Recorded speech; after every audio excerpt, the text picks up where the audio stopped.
Augusto, Mateo, bienvenidos. ¿Cómo están? Gracias. Muchas gracias. Vamos a aclarar, obviamente, que es irónico, digo, para que siempre faltan algunos que se equivocan. Me cuentan... Contame tu visión de la Argentina. Los dos. Vos sos politólogo, vos sos analista de sistemas. Así es. Cuéntame la visión que tienen de la Argentina para 94, 99, para saber las edades. Bueno, lo primero, y aprovechando lo que mencionás del título, para nosotros la Argentina es un país maravilloso, en muchísimos sentidos. Y en muchos otros, no hace falta que lo estemos recalcando permanentemente, estamos en una crisis que lleva ya mucho tiempo, en un estancamiento. Pero si te lo tengo que resumir, la Argentina es un país que presenta grandes oportunidades para futuro y tiene permanentemente la idea de oportunidad desperdiciada. Nosotros en este trabajo lo que tratamos de hacer es analizar eso en profundidad y ver si efectivamente la Argentina tiene un futuro prometedor. Un pequeño spoiler, para nosotros lo tiene. Mateo. La verdad que, bueno, obviamente, primero, buen día y gracias por el espacio también para difundir un poco las ideas del libro. Obviamente coincido lógicamente con Augusto. Por ahí profundizando un poco más en que, si bien lo que él dice muy bien, es lógico que puede hasta parecer raro, ¿no? Cuando uno dice que para nosotros es, lo exageramos también en la bajada del título como el mejor país del mundo. Uno... Tenés que hacer contrapeso con el título, ¿no? Sí, había que hacer un contraste, si no era medio grave. Pero obviamente eso es una exageración, pero nosotros creemos que la Argentina es un grandísimo país y lo loco es que estamos seguros que esa contradicción que se da en la tapa del libro, en su título y en su bajada, se da constantemente no solo en la Argentina como un conjunto, sino en cada uno de nosotros como individuos. Viste que vos o ganamos un partido de fútbol o ves, qué sé yo, un premio internacional y estás diciendo que este es el mejor país del mundo, qué grosos que somos, salís con el auto, te agarra un piquete, qué país de mierda, le pegas al tablero del auto en un lapso de 5 minutos. Entonces, digamos, creemos que un poco también esa narrativa constante de que desde que somos muy chiquitos, desde que tenemos memoria más o menos, que a los chicos se le dice que este es un país de mierda, que es inviable, que no tiene chances, es muy difícil, sin dar esa batalla dialéctica, digamos, poder dar todas las demás, que son lógicas.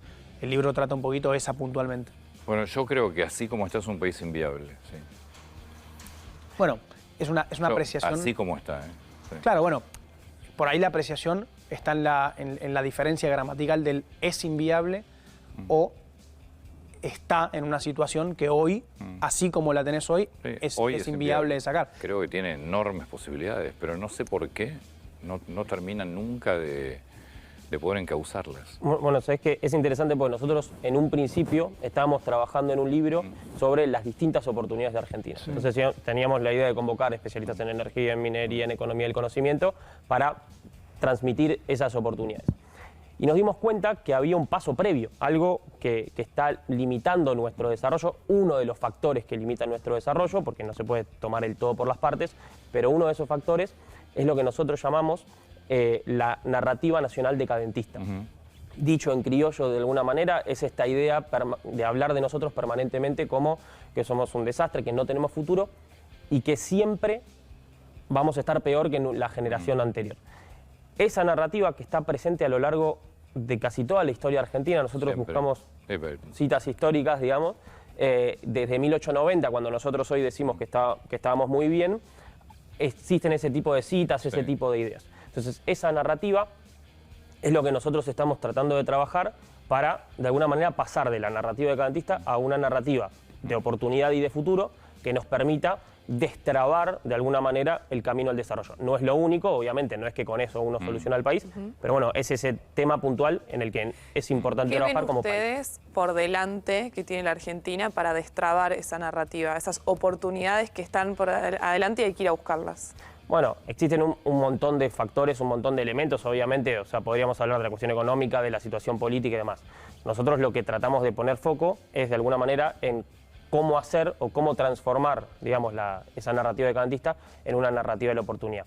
Y para eso ponemos foco en 3 elementos, digamos, en aquellas cosas de la argentinidad, por eso repasamos mucho qué es la argentinidad, que son positivas. Por ejemplo, nosotros tenemos un ADN que es, cuando se dice tenemos un ADN emprendedor, tiene mucho que ver con una cuestión que está relacionada a que nosotros somos una sociedad que tiene un aspiracional de crecimiento. No somos una sociedad con estratos que busca, digamos, mantener ciertas castas o clases, digamos, sino que somos una sociedad que quiere tener una movilidad social ascendente. Esa idea de mi hijo el doctor no está presente en todas las sociedades, menos de América Latina. Por otro lado, somos una sociedad que sigue permanentemente generando oportunidades. Somos una sociedad, si nosotros vemos el ratio, seguimos siendo una sociedad de inmigrantes, o sea, entra mucha más gente al país de la que se va. Por otro lado, somos una sociedad donde la idea de transformación permanente está muy presente, la idea de ir cambiando, de ir arreglando, el famoso lo atamos con alambres, que nosotros generalmente lo vemos como algo negativo por la situación general, es algo muy presente en la Argentinidad. Entonces, existen un montón de elementos que son partes de nuestra naturaleza, de nuestra forma de ser, que nosotros tratamos de repasar y que nos permiten ser una sociedad llena de oportunidades. Esa narrativa de país de mierda, de alguna manera, es trasladada de las últimas generaciones. Obviamente me estás hablando de 1890 en adelante, ¿no? Pero digo, en las últimas generaciones, a partir de una decepción también con la clase política, es un fenómeno ligado a la frustración que representa la clase política en la vida de cada uno de nosotros, o se traslada a otros temas también. Bueno, obviamente tiene mucho sentido el argumento y es lógico decir, mirá, con la decepción constante que le trajo la política a la sociedad durante las últimas décadas principalmente, es lógico que lo asociemos a eso. Obviamente que tiene una gran carga dentro de esa narrativa. Pero lo que dice Augusto es interesante cuando vos lo ves en términos históricos, por lo que vos decías recién de 1890. Vos ves que en momentos donde la Argentina, vista de hoy, desgraciadamente afuera, no nos ven para nada bien y mucho tiene que ver con la clase política, obviamente con la economía, lógicamente. En ese momento nos veían muy bien y acá ya decíamos que éramos un país de mierda todo el tiempo. Entonces, un poquito es lógico que la política lo potencie, tiene mucho sentido. Obviamente la situación macroeconómica lógicamente lo potencia más. Si vos vivís en un país donde todos los días te cambian los precios, lógicamente es difícil. Pero obviamente hace un montón de otros factores. Lo que decía Augusto, cuando vos estudiás un poquito la Argentinidad, que es un poco el laburo de él desde la parte de historia o sociología, desde el punto de vista de la Argentina como un todo, cuando lo estudiás, hay un montón de puntos y factores que vos ves que nosotros los argentinos constantemente estamos yendo hacia, no solo por caer en la clásica de la melancolía tanguera de alguna manera, sino que es así constantemente, esa dualidad todo el tiempo de que si alguno habla mal de nosotros afuera, le vamos a saltar a la yugular, pero nosotros estamos todo el día hablando mal de nosotros mismos. Es como esas dualidades constantes son un poco un gen nuestro que venimos arrastrando hace mucho tiempo. A ver, ustedes son emprendedores, obviamente. Vos estás a cargo del área tecnológica de ORT, de desarrollo tecnológico de la ORT, ¿no? En una de las áreas. Sí. Ahora, jóvenes y emprendedores. Yo veo a la Argentina hacia adelante, lo hablamos muchas veces, desde lo económico, la verdad es que tiene enormes posibilidades. Pues es imposible no ver lo que es el desarrollo de la minería, lo que es el desarrollo de la energía en general, el desarrollo de todo lo que es el negocio del agro, con lo cual vos te sentás y decís, bueno, ¿qué país en el mundo hoy tiene esas posibilidades? Son pocos. Ahora, ¿qué ven ustedes desde la edad que tienen, el desarrollo que tuvieron y como emprendedores? ¿Por qué no funciona? Pues no es un tema de dialéctica, no es que mañana todos los argentinos empiezan a hablar bárbaro de la Argentina y todo cambia. ¿Qué es lo que ven? Digo, como se ponen ustedes a hablar con inversores, ¿qué ven? Sí, a ver, sin duda, existen distintos elementos que traban el desarrollo de la Argentina, generalmente a la hora de emprender, cuestiones como, por ejemplo, la facilidad a la hora de generar una empresa, el hecho de que, sin ir más lejos, si vos querés tener una inversión que viene de afuera, es muy difícil recibir esa inversión. Tal cual. Pero lo que es interesante es que hay un montón de gente que está interesada en invertir en la Argentina. Cuando hablo de invertir en la Argentina no estoy diciendo, bueno, venir a traer y desarrollar una zona minera, que probablemente también, ¿no? Hay de eso como hay de inversores de... Pequeñas startups, pequeñas empresas que necesitan capaz, no sé, 300, 400 mil dólares para desarrollarse y hay un montón de organizaciones que están dispuestas a hacerlo, fuera del país, por supuesto. Entonces, ves esa dualidad, decís, existe un talento impresionante para desarrollarlo y ponemos trabas que realmente frenan ese desarrollo. Sí. Ahora, todo lo demás sigue existiendo, es decir, todo ese talento, toda esa creatividad está presente y esa es la fuerza que nosotros creemos que es la que puede empujar a la transformación y al desarrollo. Sobre la pregunta de qué es un poco lo que lo traba, muchas veces te das cuenta que hay una componente muy grande de desidia o de digamos, falta de acción sobre algo que es muy fuerte. Vos lo decías perfectamente. O sea, nos queda... Por ahí hasta parece trillado, viste, que los argentinos encima trillamos las cosas, viste, cuando uno dice hay que cambiar la educación, es como que si fuera una frase trillada. Bueno, que es central. Bueno, por ejemplo. Pero es increíble como a nosotros nos gusta siempre analizar lo que tenemos, el a pesar de. Obviamente los recursos naturales son, le puedes llamar como quieras, algo heredado, una bendición, como se le quiera ver, pero están ahí. Sí, o no, Muy desaprovechados. Y aparecen siempre pero más. Están ahí y siguen apareciendo Claro. constantemente. Es impresionante. Y el desarrollo científico-tecnológico para seguir descubriéndolos es relevante, lógicamente.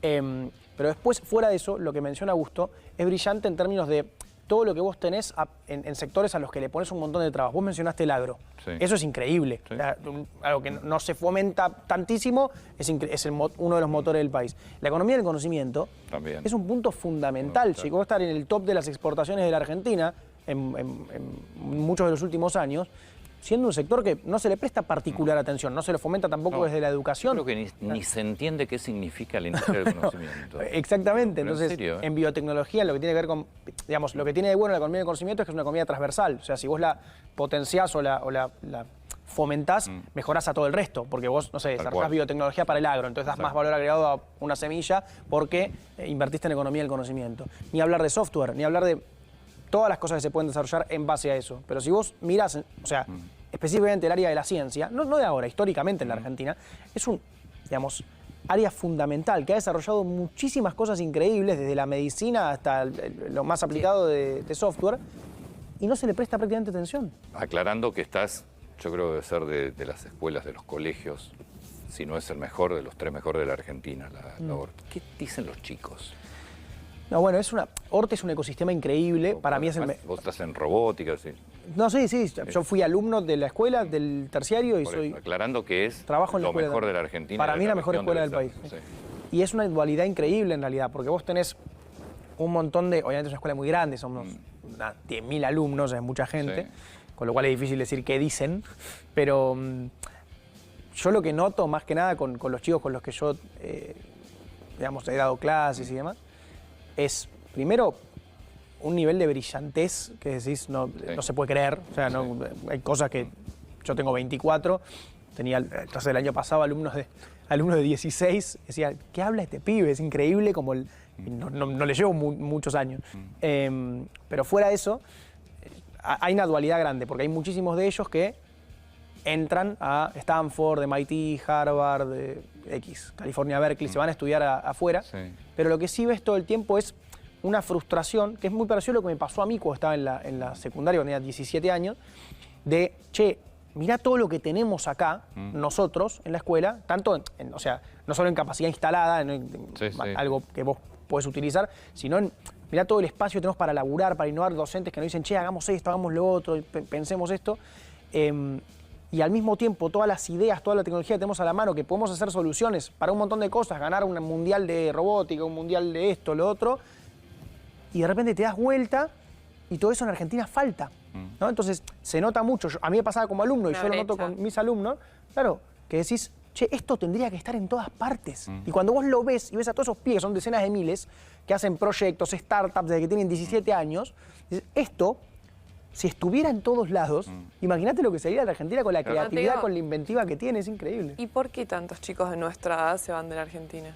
Bueno, por razones obvias, o sea, yo creo que tiene lógica. Nosotros en esto que escribimos nunca es una crítica a la persona que tiene una oportunidad, ¿viste? Una vez me pasó, era muy gracioso, vino un alumno que yo tenía 17 años, y me decía, como que vino casi que compungido a decirme que había entrado con beca completa a la Universidad de Estados Unidos. Y Pero muchos no se van con una oportunidad. no, lógico, O sea, lógico. Te cuento esta anécdota particular. Viene y me dice, che, y como que... Pues claro, yo ya en esa época, hace dos años y medio, hablábamos mucho de este tema, con el libro anterior y demás, con que hay que apostar por la Argentina. Y me dice, che, pero yo me voy a Estados Unidos, ¿vos te vas a enojar? Me dice, yo, ¿estás loco? Vos no. O sea, acabas de tener una oportunidad increíble para irte afuera, tenés que ir, tenés que apostar por eso. Como vos decís, también hay mucha gente que no se va con una oportunidad, se va a probar, se va a buscar, también tiene, no sé, la ciudadanía europea de los abuelos, entonces dice, bueno, tengo un familiar, entonces voy a la casa de un familiar. Lo que nosotros decimos constantemente es, si vos te vas afuera o tenés una oportunidad, o simplemente querés conocer el mundo, es un mundo globalizado, para eso está, entonces, suerte, éxitos, lo mejor que puedes hacer, conocer el mundo está buenísimo y ojalá que te vaya muy bien y le muestres al mundo todo lo que los argentinos pueden hacer. Lo que nosotros decimos es dos cosas. Primero, a esa gente no te olvides de la Argentina, porque es un país con un montón de posibilidades y particularmente cuando damos el discurso constante de la única salida es Ezeiza como titular, lo que no estamos pensando es en el pibe que no se puede ir. Porque yo me puedo ir, Augusto también, probablemente nosotros estamos en esta mesa, si queremos irnos, Eso te quería preguntar. nos podemos ir. ¿Qué pasa con el pibe que prende la tele, abre Twitter, abre Facebook? ¿Cómo le haces entender a ese pibe de tu edad o el chico de 16 años que vos citabas recién, que tal vez va a una escuela de conurbano, una escuela pública o privada de conurbano, no tiene las mismas oportunidades y sale del universo Ort? ¿Cómo le haces entender que este no es un país de mierda? Hay un punto muy interesante sobre el tema de migrar que tiene que ver con la forma en que nosotros lo vemos. Es decir, si nosotros tomamos las estadísticas, el 3% de los argentinos vive afuera de la Argentina. Solamente el 3%. Si nosotros nos vamos a un país como Uruguay, por ejemplo, el 4% de los uruguayos vive en la Argentina. Entonces, el cariño y el amor que tenemos por el Uruguay, que es un hermoso y un gran país, el 18% de los uruguayos vive fuera de Uruguay. Entonces, cuando decimos, bueno, la Argentina es un país donde hay un éxodo masivo, hay una inmigración que es absolutamente normal, parte del mundo globalizado en el que vivimos, donde cada vez más lo vamos a notar, los más jóvenes se sienten ciudadanos del mundo, es decir, el tema de las fronteras son cada vez más porosas.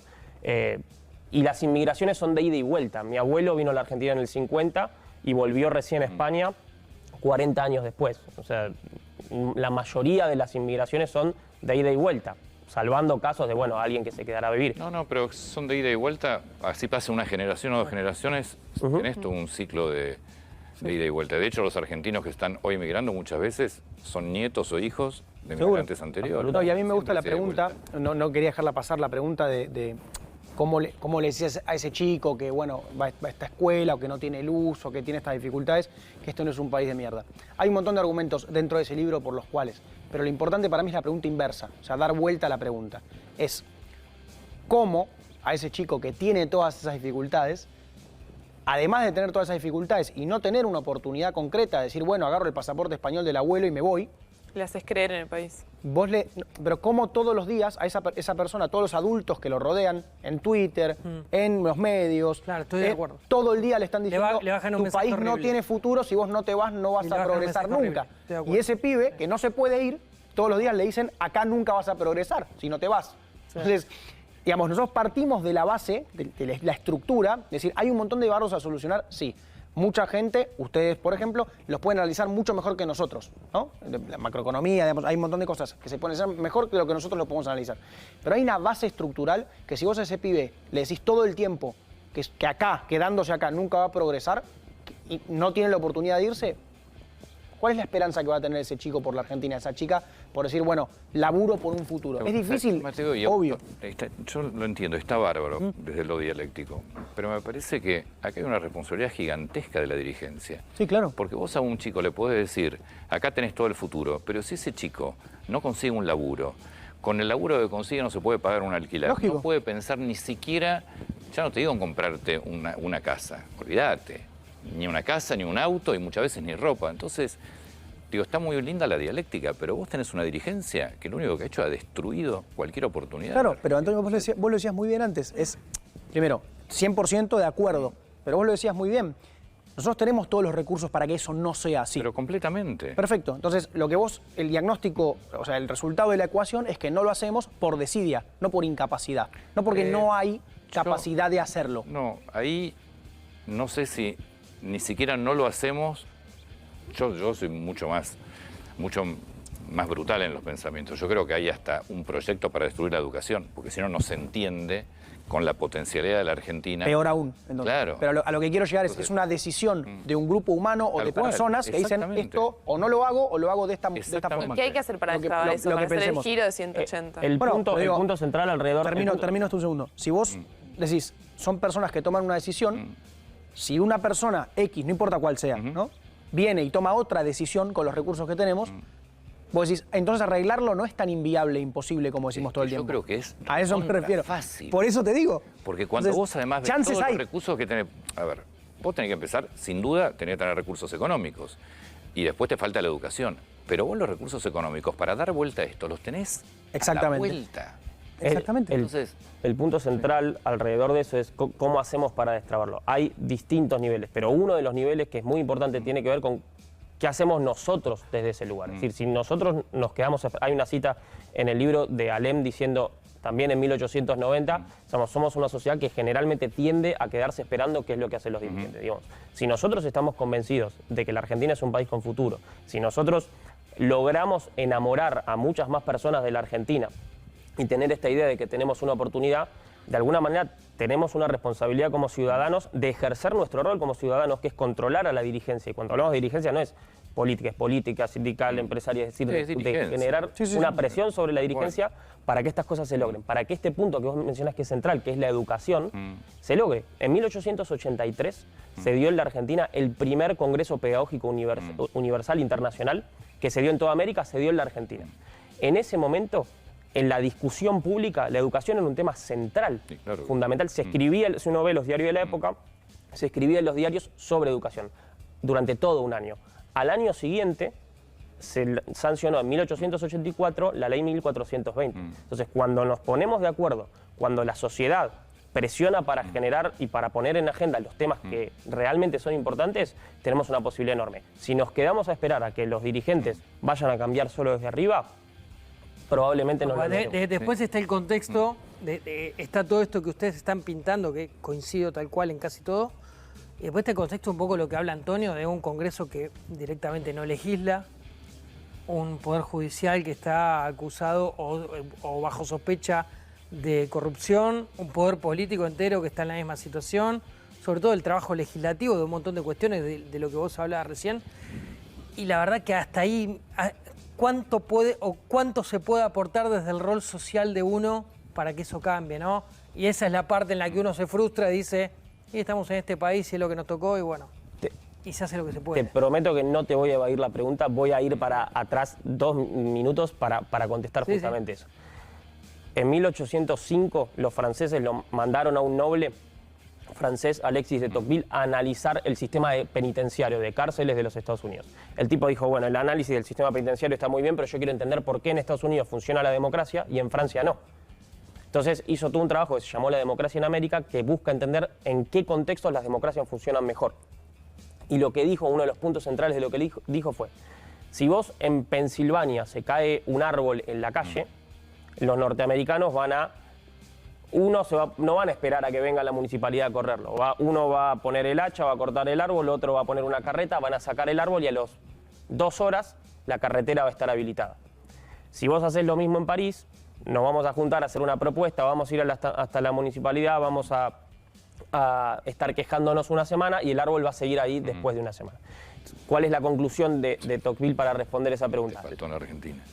Bueno, Tocqueville no vino. Agarrás una sierra, querés cortar y te hacen una multa por cortar el árbol. ¿En serio? Sí, absolutamente, pero el punto en es... 1805 todavía no estábamos.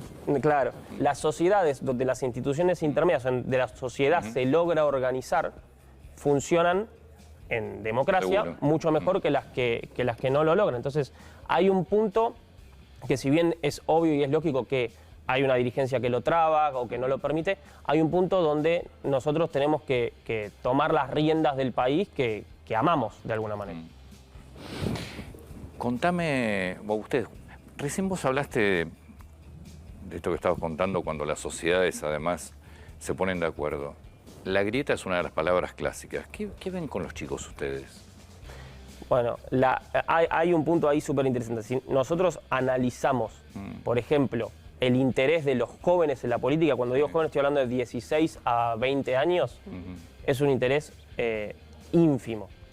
¿Eso es desidia o es de alguna manera decir, qué hace esta gente discutiendo entre ellos permanentemente? No van a solucionar ningún problema. No van a solucionar ningún problema. Es decir, de hecho, parte del interés, por ejemplo, en figuras como Santi Maratea en ese sentido, es un tipo que está solucionando las cosas. O sea, tan simple como eso. Tal cual. Mientras por otro lado hay unos que se están tirando con carpetazos, con qué dijo en el pasado, con esto, con lo otro.